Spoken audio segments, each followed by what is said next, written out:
Good evening and welcome to Youth Speak on the African Town Hall online television. My name is Francis Meribe. Youth Speak is a program of Project 30 Before 30 International, which was set up for the purpose of bringing the rising generations of Africa in one town hall every week so they can speak to each other. The purpose of Youth Speak is to give voice to the rising generations of Africa so that they will learn to speak, say their own, show their presence, and take steps to change what they do not like in the African space. We are grateful to have as our speaker today on You Speak one of our own, a member of Project 30 Before 30 International, a young man who is hustling with all the energy and passion of his life to do the right thing for himself, his family, and for Africa. It is my pleasure to bring to You Speak today Ezenwa Omaka Okoro, who lives in Port Harcourt, Nigeria. Ezenwa, welcome to the studios. Thank you. Good evening. Okay, this is You Speak. This is a chance for you to give your voice, to be heard, to show Africa you are here, and to speak to yourself, the rising generation, speak to authority in order to change the condition of things in this continent. This is your talk.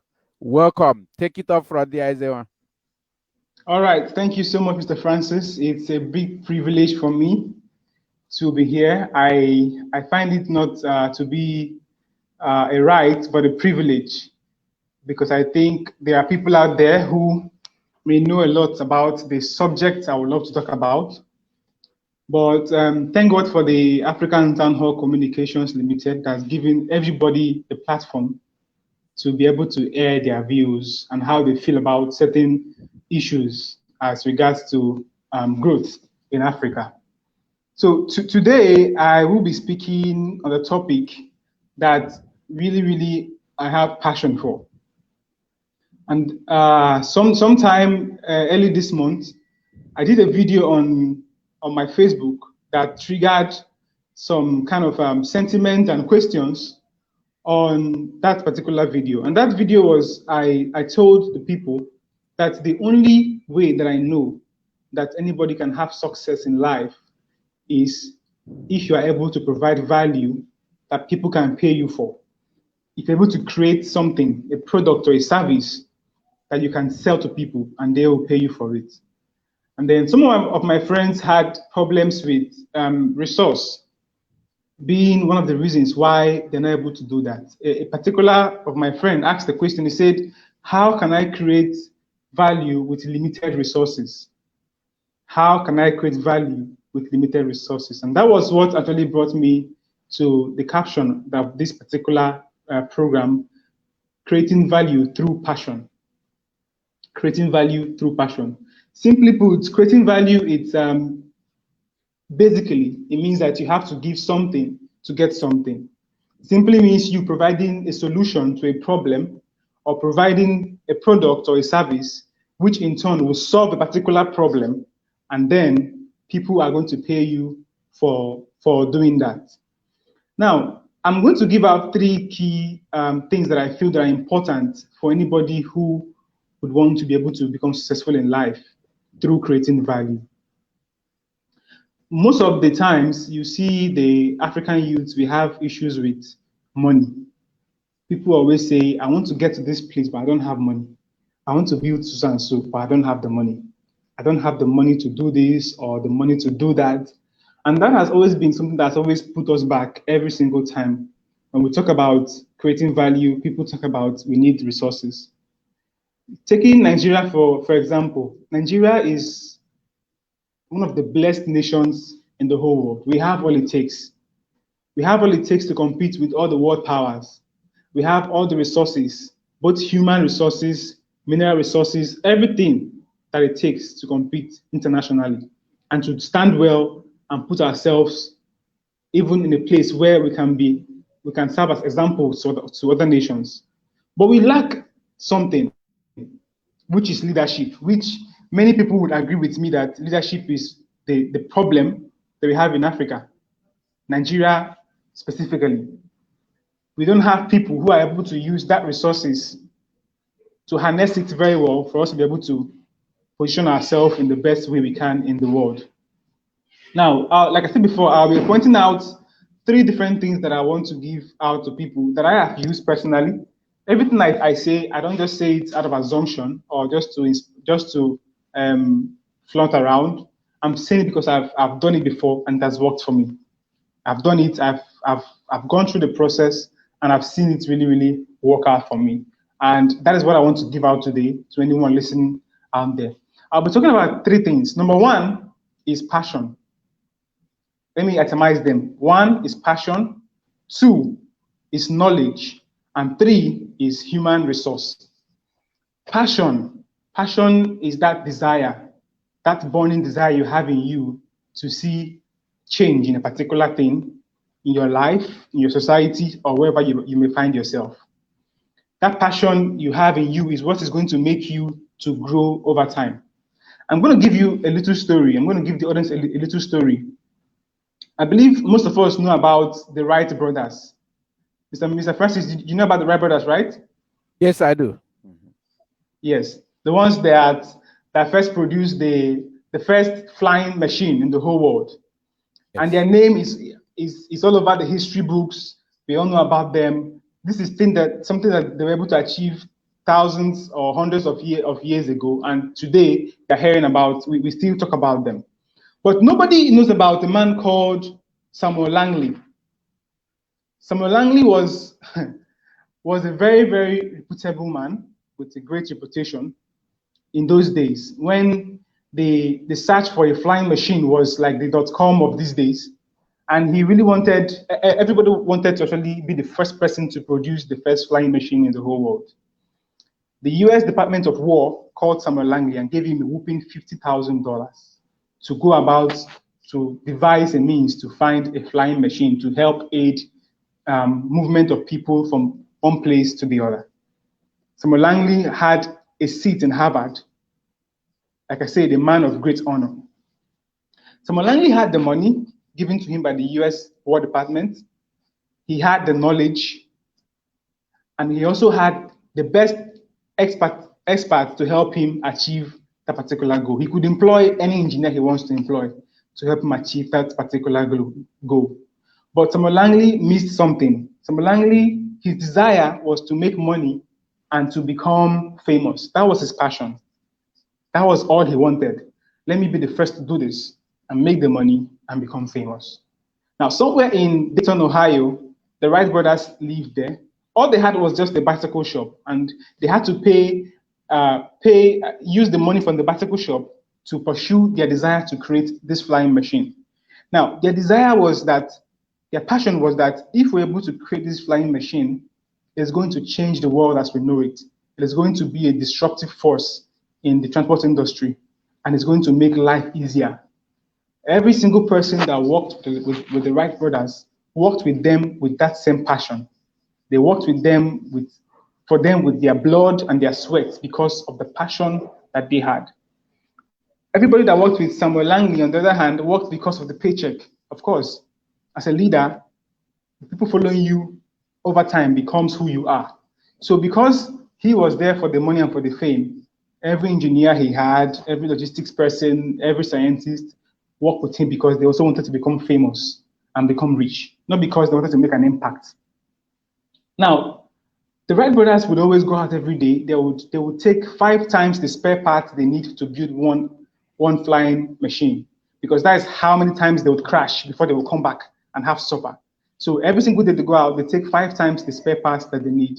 And they kept on doing this until that very fateful day when their machine took flight. Now, to tell you that Samuel Langley had a very wrong desire, the very day he heard about that particular success, he quit trying. I mean, he would have said, okay, let me invite the Wright brothers and let us improve upon the thing that they've already found out.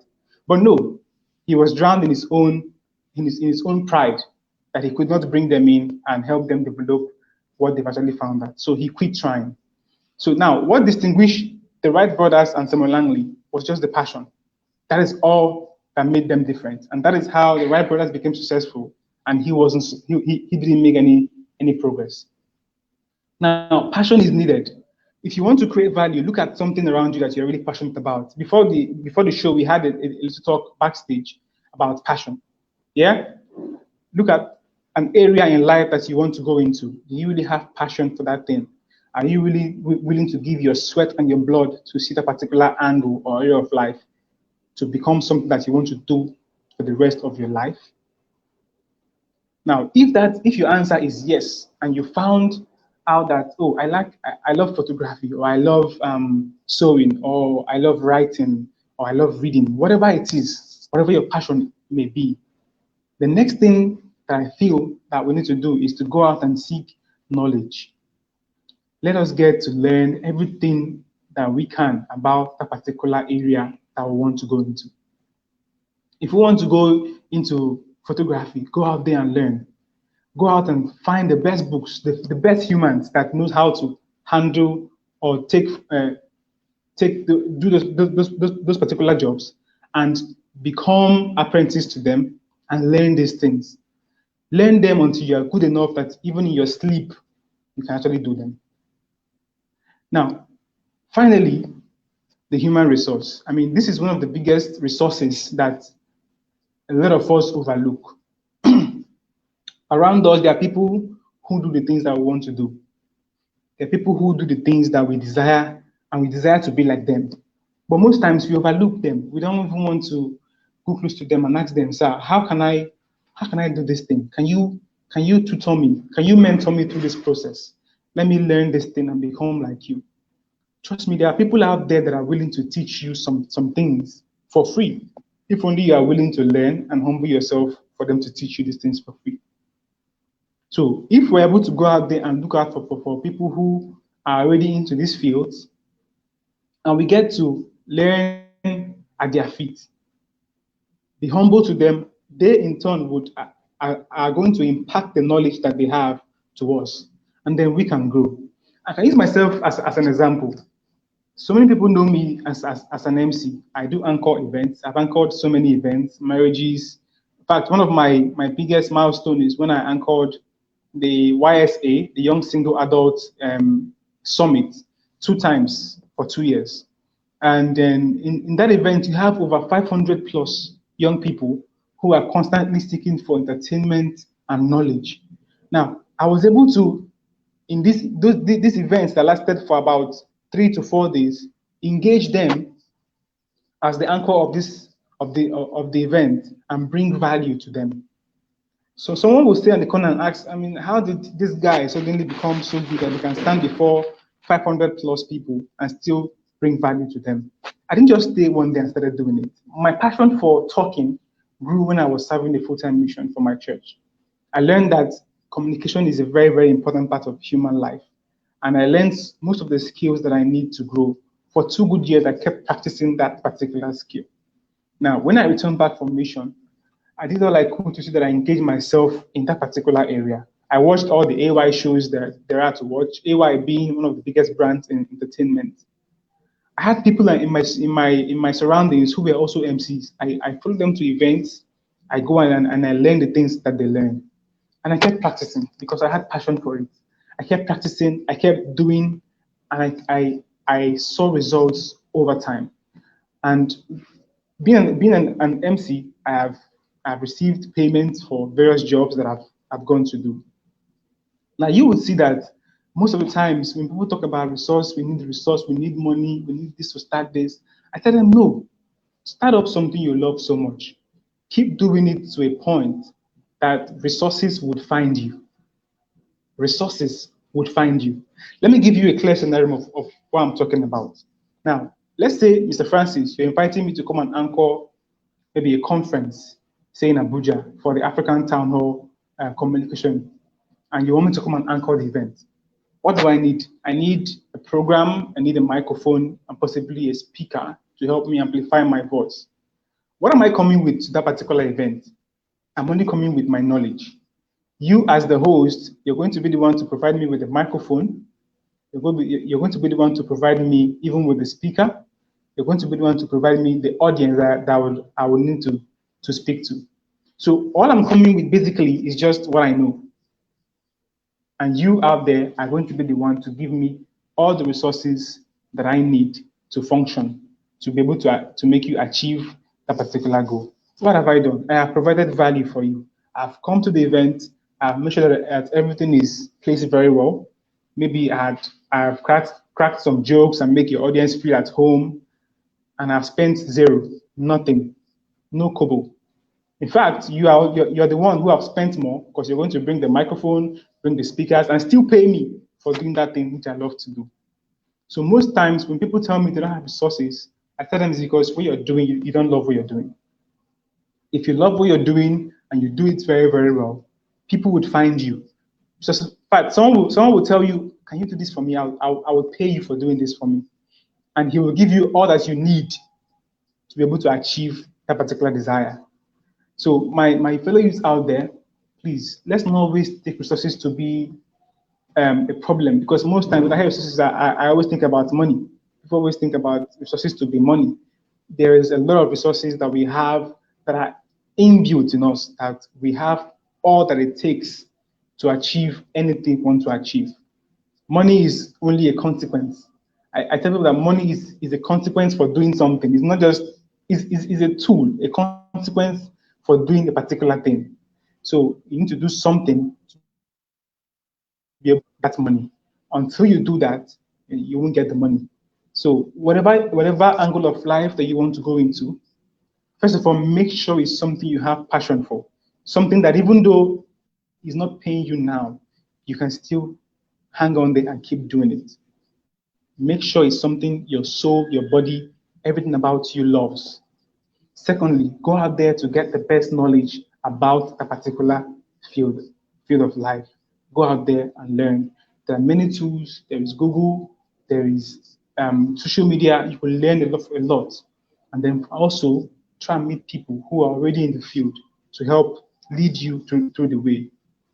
They would help to, take you through some shortcuts that would avoid you would avoid going through the long process because now they know they've gone through that process. They know what you should not do and what you should do. So they will be the one to now tell you, okay, treat this part, do it this way, and do it that way. And if you are humble enough to stay with them, you're going to learn a lot. And over time, you will see yourself doing that same thing, and people are going to pay you for doing that. I personally am a living testimony. I have seen it happen over and over time in my life.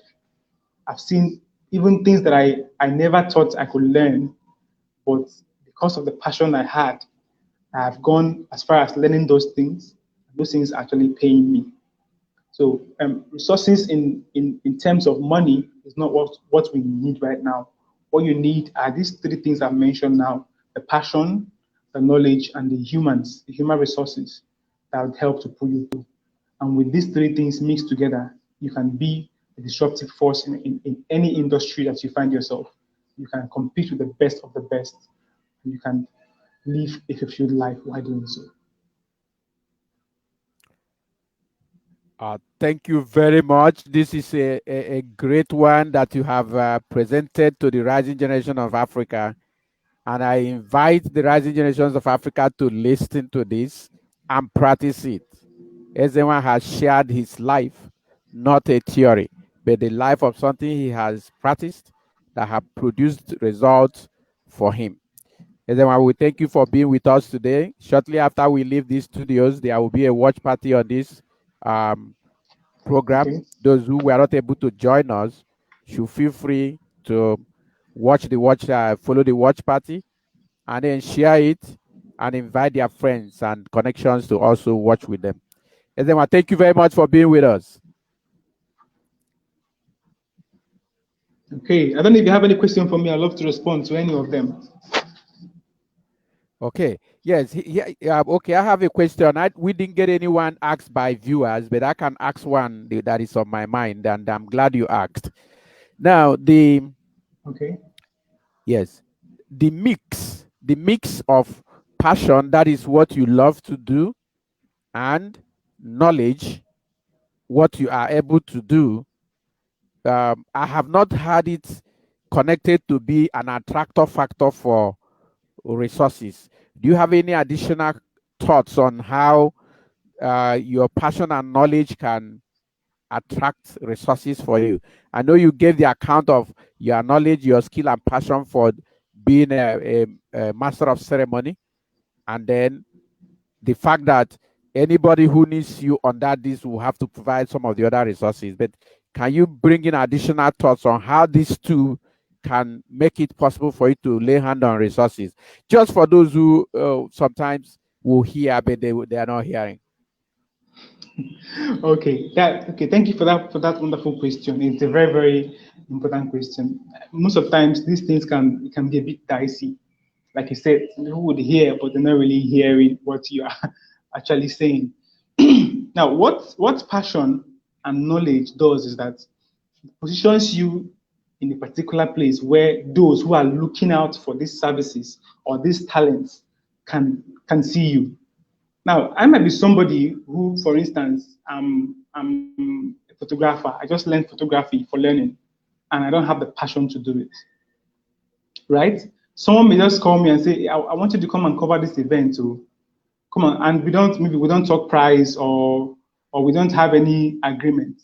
What I do normally is when you come for an event, I am so eager to go and do well. I'm not really about the money you want to pay me. I'm really about delivering the job. Okay, I'm really about delivering jobs. So when I go there, I over deliver. And then once I've done that for you. The next time you want to have an event again, you invite me. You may also refer me to a friend who knows who needs my services so that I can do the same job for them. So knowledge also is very very important. You see people that they are in certain fields, and in those fields there have been certain improvements over time. And then these people have not been able to update themselves on the particular things that are on ground, the things that are currently trending. They have not been able to upgrade themselves. Even when you're faced with an opportunity in that particular field, you won't still do well. Even when somebody is offering you a job, you won't do well. Let me give you an account of a an experience I had. Where I work, just opposite where I work, there was this advert, and they were looking for an office secretary. So somebody I know referred somebody whom she knew to come and apply for that particular job. Now she got there, and then they asked her, "What did you study?" She said she did accounting. Oh, wonderful! You have a BSc in accounting. That's very very interesting. And then they asked, "Okay, your exam to qualify for this particular job is that you have to know how to use Excel." And then they gave her a computer and said, "Okay, please help us do some Excel activities. Let's see how good you are with Excel." And suddenly she was not able to use Excel. Now, this is because she has not been able to update herself. Some people still think that maybe accounting has to do with you using books and papers to write up stuff. She has not been able to grow herself to the point now that this job that has come to her, she has now lost it because she doesn't have knowledge of how to use an Excel software. So mixing your passion with the knowledge that you have is going to position you in a very, very great place. For instance, Mr. Francis, you are the CEO of the African Town Hall Communication. The only reason why you come online every now and then, every week, is because you have passion for what you're doing. Am I correct? Very well. Yes. Now, most times in some of your broadcasts, we have sometimes 10 viewers, 5 comments. Like we don't really see the traffic going out there. But every single day, you come up because of passion, you bring in a new idea, which is your knowledge, and you keep doing this thing. And over time, you will start seeing that people will start buying into the idea, people will start keying into the program, people will start listening to you. If you don't have passion for what you're doing, I mean, you wouldn't be here doing it even without anybody viewing. I don't think there's anybody commenting right now on this particular broadcast, but we're still here and we're doing it, and it's because of Yes. the passion that we have. Without that passion, we won't be here. Without the knowledge that our passion is going to take us somewhere, we won't be here. So when you mix these two together, even when all odds are against you, even when it's like nothing is happening, when you mix these two together and keep going, people one day are going to turn and say, "Oh, let me see what this guy is really doing. I want to know if what he's saying or doing really makes sense." And then you're going to attract them to come and get what you have, and in turn, they're going to give you their money for it. I think that is great. It's called grit in business. In business, you Okay, have to have the grit. That means the staying power, regardless of what is going on. That's a very important exactly, skill. Yes, and the only thing that can actually fire your grit is your passion for what you're doing. If there's no passion, exactly. you can hold on for some time, but before long, the one will lose the spirit of the game. Oh, this is Exactly. awesome. Thank you very much. I think our people have been fed well by what you have said today. All my thinking, my belief every time is that when I speak or have someone in my platform speak, at least one person will change their address by doing exactly what has been said. So, Ezenwa Omaka Okoro, thank you very much for sparing your time to be with us this evening. We Thank appreciate you you. too. Thank you Okay, you too. have a great day, a great evening. You too, sir. Thank you.